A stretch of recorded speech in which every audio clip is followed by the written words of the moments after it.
केंद्र सरकार वक्फ बोर्डाची मनमानी संपवणार आहे। वक्फ बोर्डाचे बेलगाम अधिकार सरकार काढून घेण्याच्या तयारीत आहे। वक्फ कायद्यामध्ये 40हून अधिक दुरुस्त्या केल्या जाणार आहेत। केंद्रीय मंत्रिमंडळामध्ये सविस्तर चर्चा झाल्याची या संदर्भातली माहिती मिळते आहे।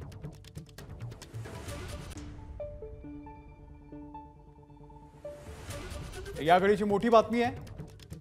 केंद्र सरकार वक्फ बोर्डाची मनमानी संपवणार आहे। वक्फ बोर्डाचे बेलगाम अधिकार सरकार काढून घेण्याच्या तयारीमध्ये आहे। सोमेश कोलगे या संदर्भातले अपडेट देतील। सोमेश, नेमकी काय चर्चा झालेली आहे मंत्रिमंडळाच्या बैठकीमध्ये आणि वक्फ बोर्डाचे कोणते जे कायदे आहेत, अधिकार आहेत ते आता काढून घेतले जाणार आहेत?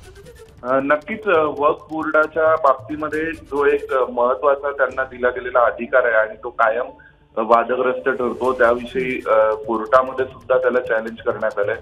ते म्हणजे वक्फ बोर्ड स्वतः ठरवू शकतं की कोणत्या स्वरूपाच्या प्रॉपर्टीज या वक्फ प्रॉपर्टी आहेत आणि एकदा एखादी प्रॉपर्टी ही वक्फ प्रॉपर्टी बदलता आली की त्यामार्फत वक्फ बोर्डाकडून ती प्रॉपर्टी चा कब्जा घेतला जातोय। अनेक ठिकाणी मग ती इस्लाम धर्माची प्रॉपर्टी म्हणून त्याला समजलं जातं, परंतु नंतर मग पुन्हा त्याच बाबतीत काही प्रकरणांमध्ये किंवा वेगळ्या प्रॉपर्टी प्रायव्हेट व्यक्तींच्या नावावर केली अशीही उदाहरणं आहेत। त्यामुळे बोर्डावर आतापर्यंत अनेकदा वेगवेगळ्या स्वरूपाचे गैरप्रकार करण्याचे आरोपही लावण्यात आले आणि वक्फ बोर्डाला जे अधिकार दिलेत ते जवळपास कोर्टाच्या अधिकारांसारखे प्रॉपर्टी डिस्प्यूट डिसाईड करण्याचे आहेत, प्रॉपर्टीचे नेचर डिसाईड करण्याचे।